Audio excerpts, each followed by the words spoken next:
Buck and Chuck Gaming, is there any talent you worked with it's a very TNA heavy load of questions actually, in TNA, and thought they were destined for stardom, but for one reason or another didn't reach their full potential? Well, they mentioned Austin Aries in there, I think, too. Not Does in it this mention question, him? no. Okay. Well, there was a guy that I thought had a chance, but his attitude was so negative. I mean, he was just a negative guy. And when you get around negative people, they bring you down too. If you don't watch them, you want to be around those enthusiastic people. Uh, Now I saw a guy that I broke into the. I didn't break him in, but I booked him in Puerto Rico, and I think if he'd have been handled right in WWE or WWF, he'd been a big star. Would be Abyss, Mm-hmm.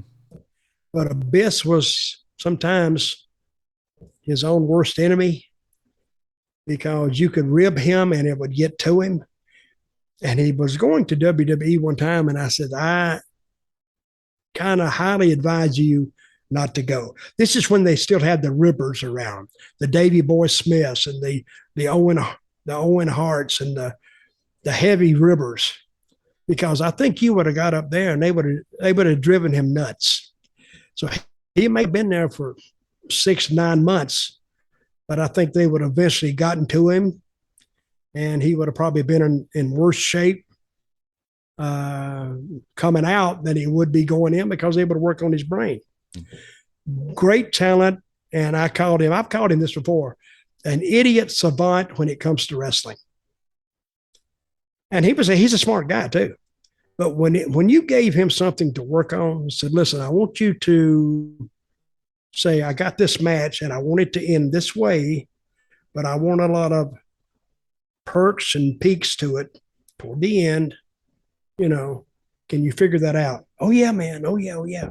And he'd take it home with him, and he'd study it and I'd give him about a week sometimes. And when he come in, it was fairly well put together.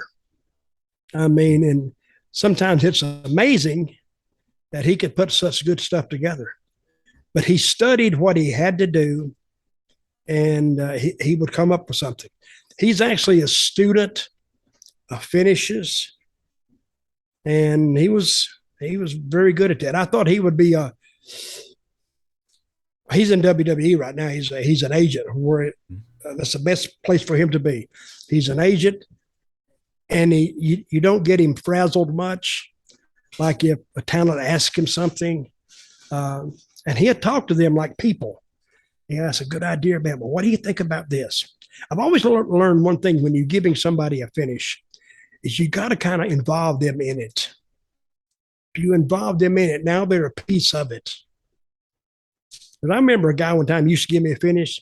Even when I was losing, he would give me this finish, but he was so expressive when he gave it to him. He said, I want you to take that son of a bitch, I want you to beat his ass, and boom, and boom, and boom, and he hits you, and then you go back and you come back on him.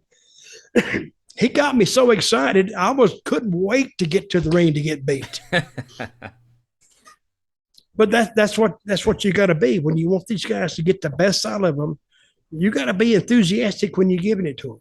So I followed his lead. His buddy Fuller was his name, and his son Ron and Robert.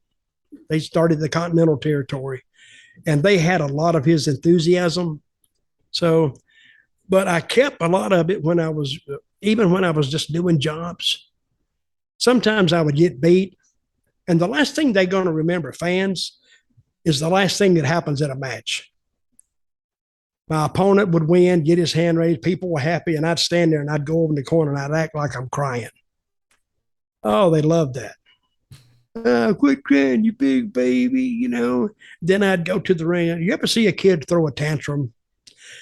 Kicks his legs out from under him and goes down and just kicks the mat and hits his hands, and he just pitches a fit. Well, that's the last thing they're going to remember. So then I'd leave. And a lot of times I'd take the mic and I said, all right, that's it. That's the last straw. I said, due to your rude and crude behavior tonight, I would like to announce that I will never, ever come back to this town again. Oh, big cheer, right? And I did it in Greensboro, North Carolina one time. And I came back about a month later, and I'm getting out of the car. And I was close to a chain link fence where we parked. And the guy said, "Hey, you son of a bitch." I said, "Who you talking to?" "Talking to you. I don't see no other son of a bitch standing here." I said, "What? Thought you said you wasn't going to come back here again." I said, "Who said that?" "You did." I said, "I didn't say that." "Yeah, you did." "No, I didn't." "Yeah, you did." I said, "When?" He said, "The last time you was here, you said you wasn't going to ever come back again, you lying bastard." I said, "Well, I didn't say that." And I said, "If they wasn't a chain link fence between me and you right now, I'd come through there and just beat the living crap out of you." Oh my God.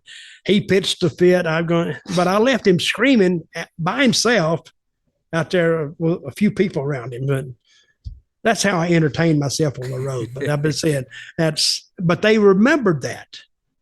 That's what I'm saying. They don't remember you getting beat, but he remembered me saying, "I'm never coming back again." So, which proves my theory right, I think. Yeah, absolutely. I want to ask one more thing about Abyss, actually, because Jim Cornette said this on a podcast or wherever it was a few years ago, and he made mention that Abyss always wanted to do too much in his matches. So he's got one of these like Monsters Ball, hardcore sort of affairs, and he wants to do more extreme every single time, and it was tough to rein in his enthusiasm. Yeah, well, that's him. So, but that's why Cornette's there. Cornette wants to rein it in. Now, when he's with the WWE now, they will rein him in on that too. If they hear it, and just because I don't know how many high profile matches he's been put in, but yeah, that's a lot of guys they want to put too much in. But I think he goes off the theory of what is that theory he told me one time? Well, he has a theory, but I can't remember what it was now, so it must not have been too much of a theory. But yeah, but he was young in the business then. See, I brought him I think I brought him to Puerto Rico in, no, less than that, 2003, I think I brought him. That's where I brought him in. I met him on some show up in, I think over in Ohio or somewhere. And I just met him there.